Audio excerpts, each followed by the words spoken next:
So this is looking at science. This is how it starts. Looking at science, take one. I love it. Here we go. Welcome to Looking at Science. My name is Sue Wright, and today I am interviewing Dr. Carl Werner, a scientist who's going to share a life-changing story sparked by a challenge from a fellow classmate in his sophomore year of college. Dr. Werner is a retired emergency medicine specialist in Missouri and has over 38 years of experience in the medical field. He graduated from University Medical College of Kansas City in 1983, received his undergraduate degree in biology with distinction at the University of Missouri, graduating summa cum laude, and he received his doctoral degree in medicine at the age of 23. You'll have to explain that later on. That's crazy. And he practiced family medicine in St. Louis. He, along with his wife, Debbie, traveled to 9 countries on 4 continents to visit museums and fossil dig sites and to interview fossil experts, to author Evolution, The Grand Experiment, Volume 1, and Living Fossils, along with their accompanying DVDs. So welcome, Dr. Werner. Oh, it's great to be with you, and thank you for doing this interview. Well, I think it's fair to say then, with your credentials, that you are a real scientist. And yet you hold to a position which scientists would claim no real scientist could believe, that the theory of evolution, as popularized by Charles Darwin, isn't true. In fact, you've given talks with titles such as Why I Abandoned Evolution and The Failure of Modern Geology.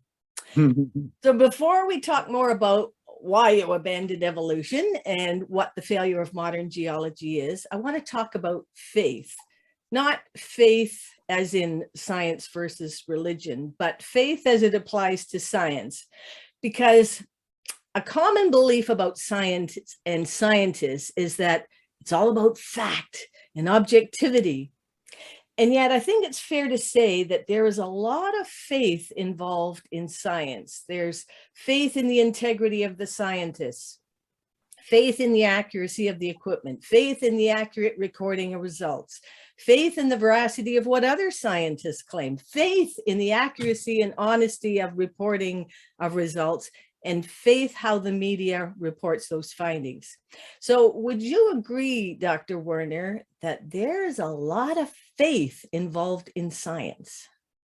Yeah, if you talk to scientists or physicians, they're jaded. They know that they've had so many BS stories told them that they've had to wade through over the years to find out it's not true. And most scientists do not believe other scientists at their word. The public does, but scientists don't believe scientists. You have to really make your case, and it has to be then reproduced by another scientist. You know, it's a lot of scrutiny, and that's from a lot of bad experiences in the past that you've walked through. And so you don't want to ever happen that happen to you again, and you start getting more and more, I don't know, careful, let's just say that. So yeah, I agree with you that people tend to have faith in scientists like a religion. Oh, well, the science is right, you know, because it's science. But what does that mean? You're saying, what is science, and where does the science come from? Does it come from experts and scientists that never make a mistake, never make a wrong presupposition? Yes, it does have to wade through all that. So it's really best to be, you know, a doubting Thomas about science, all aspects of science. If they prove it right, fine. If they don't prove it right, then you've just saved yourself a lot of grief, you know. Right.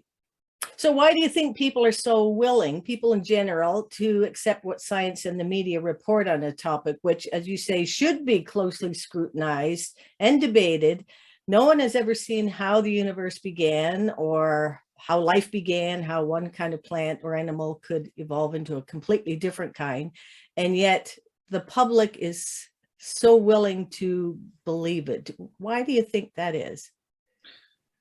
I really have to fault the reporters, the science reporters at the New York Times, at Newsweek, at Time Magazine, at National Geographic. They have faith in the scientists' stories, and they do not seek out a second opinion, a third opinion, an opposing opinion, and place that in each of these articles. They just more or less say, this is true because this scientist says this is true. And then you go through that for a few years, you realize, no, it wasn't true.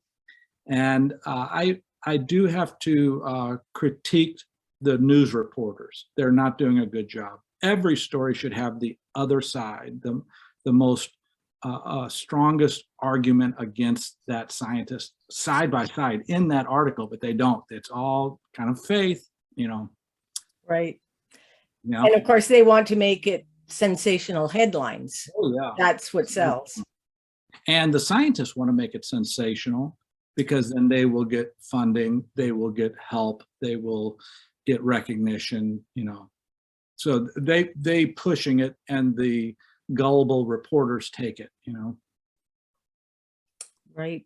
Now, Dr. Werner, you have published 2 books and DVDs, which pretty much knock the socks off the theory of evolution as a reasonable hypothesis for how the universe and everything in it, including all life, how it began.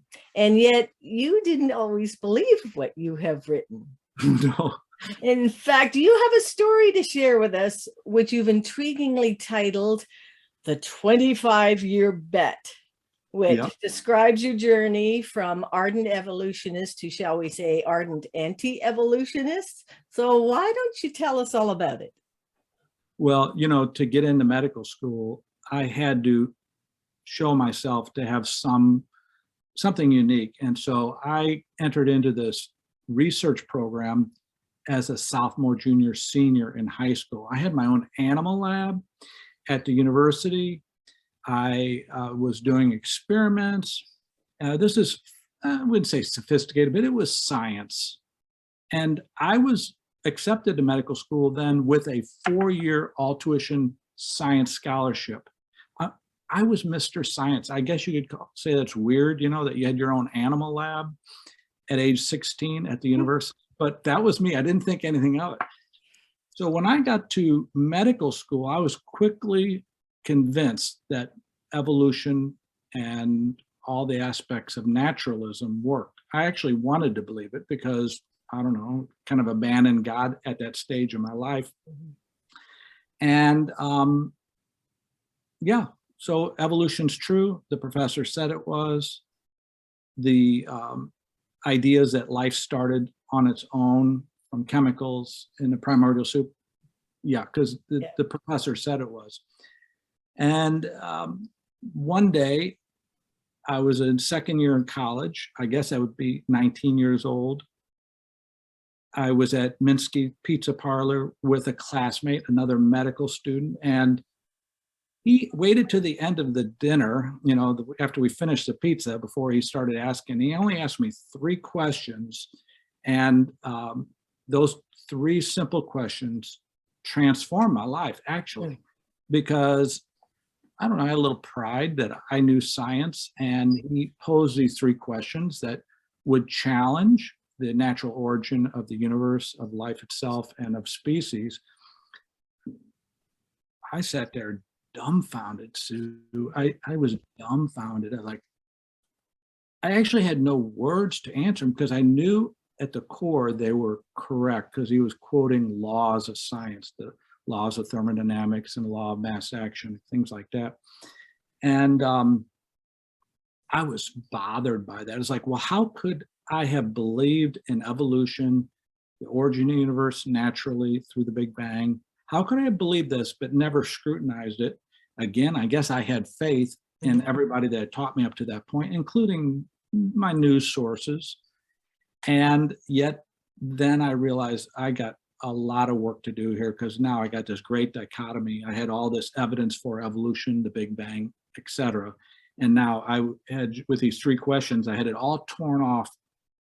I had my arms torn off, basically.